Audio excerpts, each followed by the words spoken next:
Shedding Shackles is sponsored by Roland Trujillo.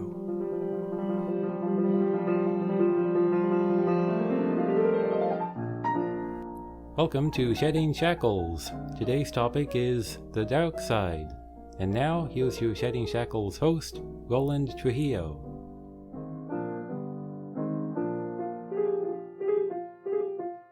My name is Roland. The program is called Shedding Shackles.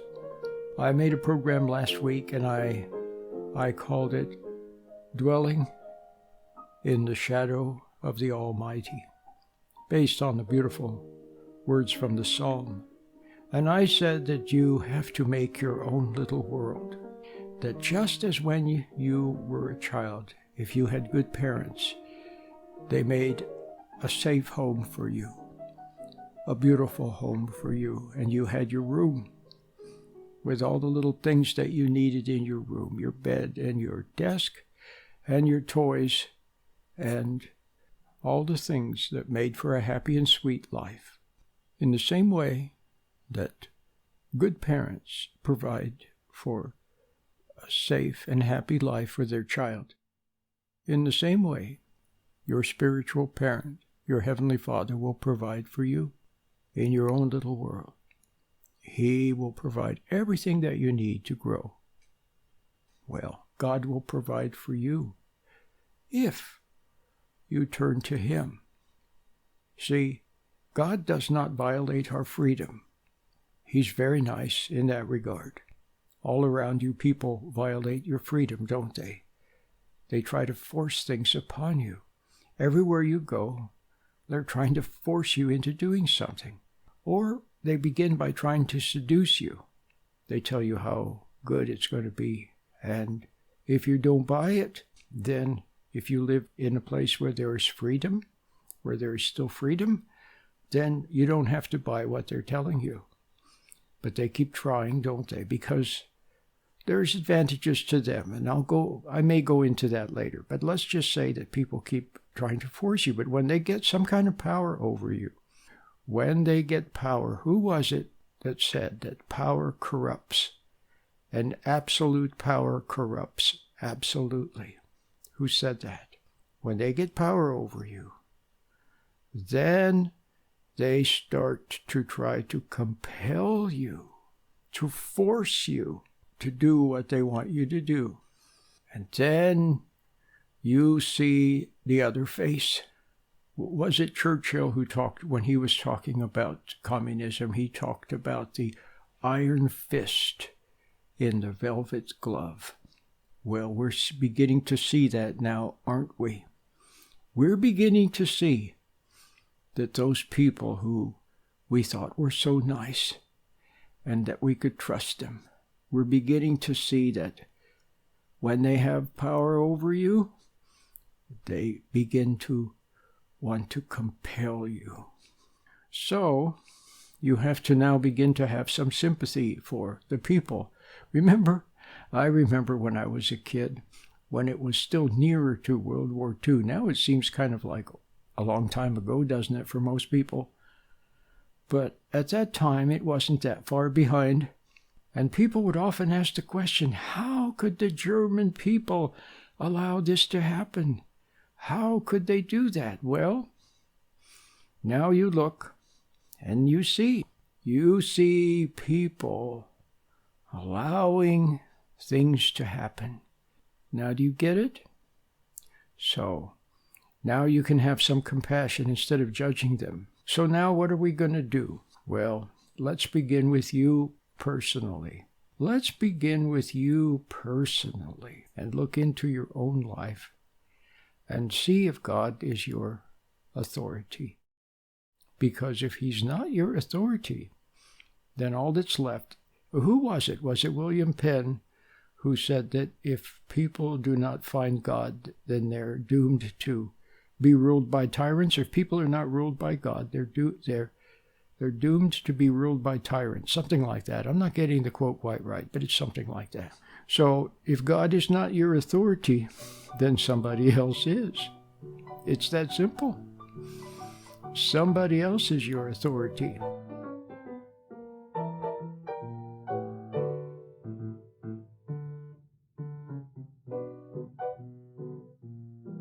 I'm a man with a microphone, so people ask. No, I don't have a church.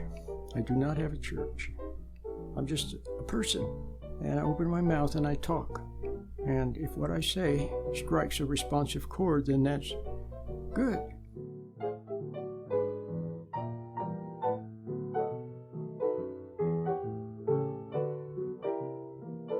So if God is not your authority, somebody else is your authority.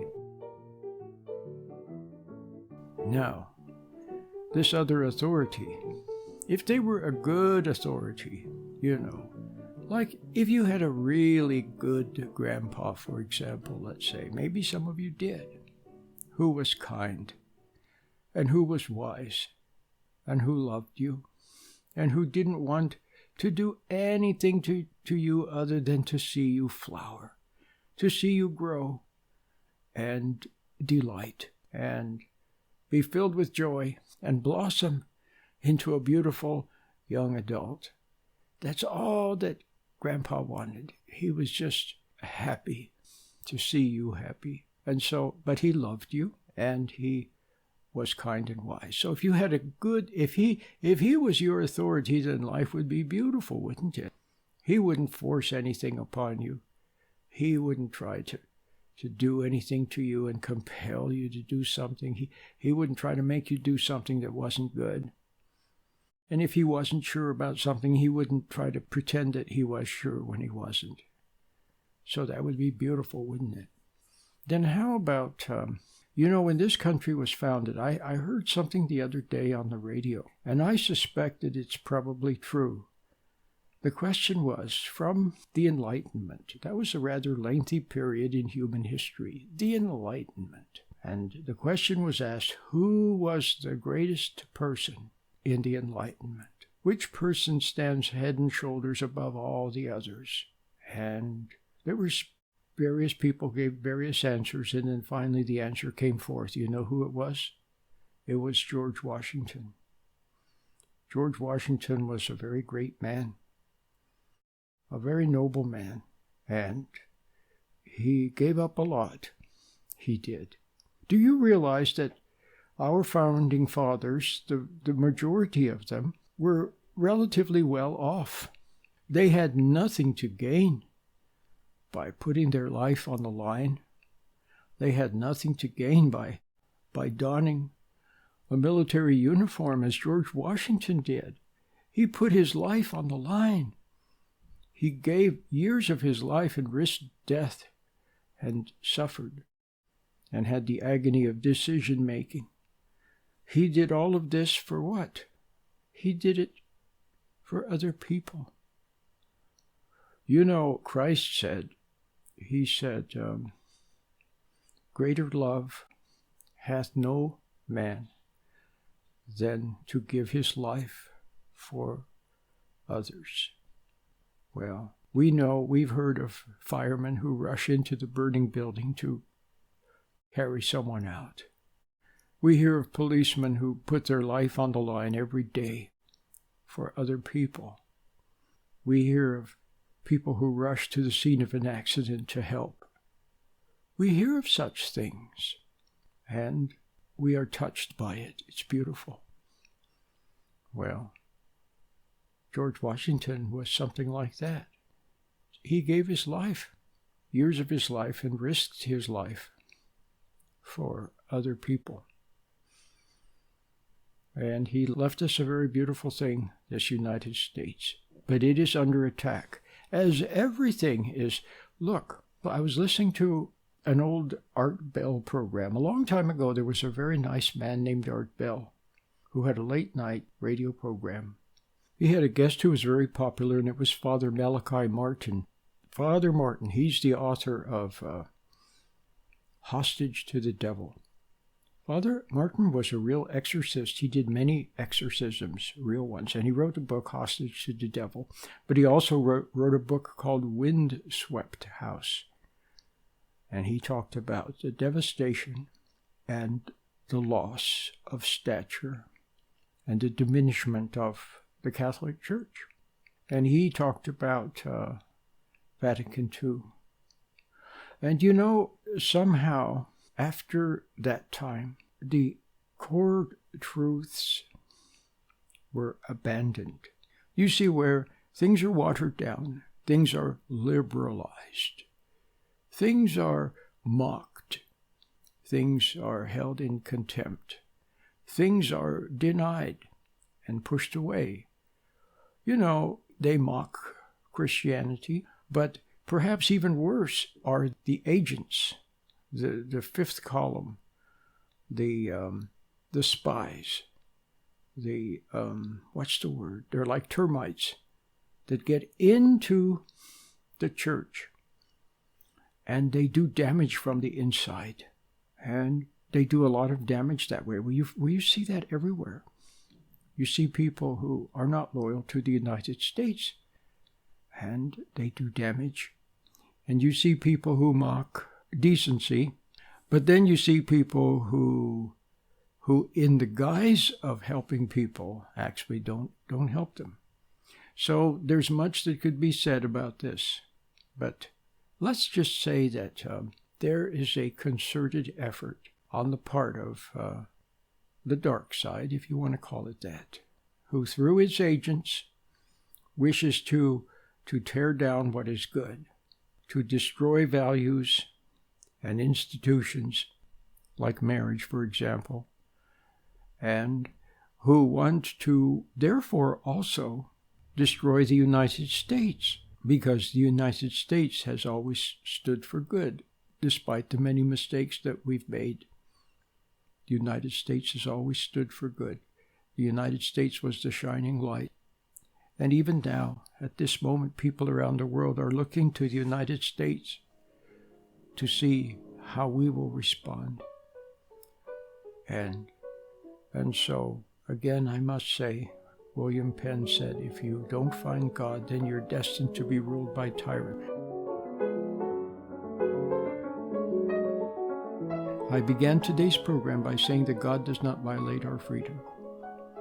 And so, you have to seek Him. You must yearn for Him and search for Him with all your heart. And when you do, then He will answer. He will answer because you are searching for Him. Now, let me say something here that will be comforting to some of you. Comforting, hopefully, in a good way. Some of you don't know about God. You've heard about Him. Maybe you like what you hear, but you're not sure. Some of you have been turned off by religion and religious people and talk about God, and you don't care for the whole idea. But there's a part of you that loves the truth. You love to hear the truth. You love people who are honest. And you have a capacity to sense deception, and you don't like it. And you want to be a straightforward, honest person. Maybe you are. Maybe you are. You've gotten yourself into a little bit of trouble with anger because people make you angry when they deny the truth and they lie. But nevertheless, though what you have, your way of expressing the truth may not have been perfect, nevertheless, you have stood up for truth. You may have suffered some loss because of it. You may have lost your job or lost a favor of someone because you spoke the truth. Well, you know what? That means that there's a part of you that could respond to God.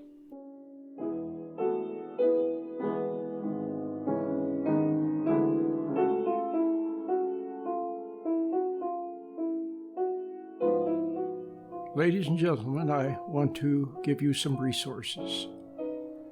This is a time of stress because fear is rampant. Lies are rampant. Deception is rampant. And tyranny is showing its ugly face.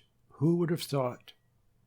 Who would have thought that we would see tyranny raising its head in the United States? But here it is. And so, I wish to tell you about some resources that I have for you. First of all, the meditation is free. The meditation helps you to remain centered and helps you to stand back from emotion. See, they want you to be afraid. They want you to rush precipitously. They want you to be confused. And there's a narrative that is going 24/7. And what you have to do is be able to stand back and look at it all objectively and see just who the liars are. And so, I wish to tell you about some resources that I have for you. The free meditations are at the top of my list. The free meditations. They help you to get centered. They're perfectly fine for anyone. They're good for someone who's a Christian, who's not a Christian. Doesn't matter. They work for everyone. We're universal, aren't we? All human beings. We're all brothers and sisters. The only thing is that there is a dark spirit that gets into people, and it makes them rigid and heartless, and it makes them pressure you and try to compel you and force you to do things. It has no tolerance for innocence. It has no tolerance for happiness. It has no tolerance for freedom. And its time is short because God has a plan which he has implemented a long time ago and is now working. Well, you must become a part of his plan. You have to get on his team. I remember one business speaker said that he said there are three kinds of people in any organization. There are people who make things happen, people who watch things happen, and people who have no idea what's happening.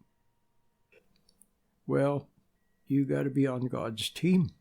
That way you can see what's happening, you can watch what's happening, you can stand back and not get upset about what's happening, and then when appropriate, when moved intuitively, you may speak.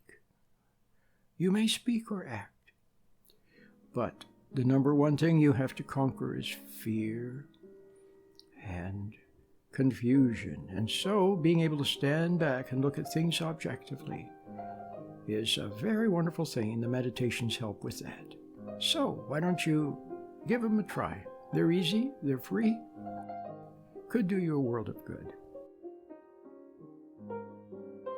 My website is sheddingshackles.com, sheddingshackles.net, or sheddingshackles.us. Our listener call-in line is 510-455-8851. That's 510-455-8851. There's a part of you that could respond to God. And so it means that you have not yet made the choice. See, Adam made a choice, and it caused the human race to fall. And because of it, he died. He lost eternal life. But because of what Christ did, a new choice is available. Only one. Up until this time, you have not had a choice. You are born subject to wrong authorities. You're born with an animal body and subject to the earth. You're born with doubt. You've never had faith. You don't know what faith is. Whatever it is, you haven't had it. All you've had is doubt. And you had to compensate for everything. But you have not yet made the choice. You have not made the choice. It's still available to you. And one day, perhaps, after having lived your life for quite a while, and you begin to see that there's not much love out there, there's not much truth out there, you begin to search for something pure, something good, something innocent, something wholesome, something untainted, something uncompromised, something trustworthy and honorable. You yearn for it. You've looked in the world, you haven't found it. and you yearn for it. And that yearning, that pure cry of the soul, which is silent, God hears it and he answers. And he begins by, like I always say, he begins by turning up the dimmer switch. You know, like some of you have like a dining room with maybe a chandelier, and then there's a round knob and you turn it and you can make the lights brighter or dimmer. Well, he turns up the light so that now you can see, and you see in God's light. He gives you light, and you can see in his light that there is no truth out there. There's no love out there. And you see that you yearn to be good, but you can't make yourself good. You yearn to be right, but you don't even know what right is. You yearn to do the right thing for your kids and with your partner, but you don't even know what it is. And you keep messing up. You keep getting angry. You keep getting upset. You see all that. And you've always resented yourself, and you've resented other people. And you've looked everywhere. You've tried all the different religions, all the different dogmas, and all the different isms, and all the different spiritualities, and all the different practices. And some of it is nice. Some of them have truth in them a little bit. Some have a lot of truth in them, but something is missing, and you yearn for that missing thing. And God turns up the light, and now you see that the light is there. And you sense that something is showing you. You see your own wrong, but someone is showing you your own wrong. And you see your own doubt, and someone is showing you your doubt. And you realize that it's God's presence, that God is there showing you. He's showing you, and he's saying, look, it's like he's kind of putting his arm around you and saying, look, there's nothing out there for you. Okay? What you need is something pure and good for your soul. And when you have that, you will begin to grow and to flower. And you will have freedom. And you will have all the things you've always yearned for. And all you have to do is just see the truth and not deny it. You have to realize that the light is there and be grateful that it's there. It's showing you because it loves you, and it's from God. And then the process begins.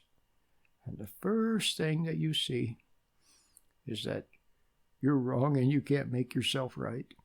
Yeah, you're resentful toward other people. You're phony with them sometimes. You're angry at people. You resented your mom or you resented your dad. You see all that. And now it makes you sorry. You're sorry about what you see about yourself, but you also see that you can't change yourself. You see all of that in God's light. And you look out at the world, and you see that people are struggling, and you see that they can't help themselves. So you stop hating them. That's it. You just stop hating them. So now you don't hate them anymore.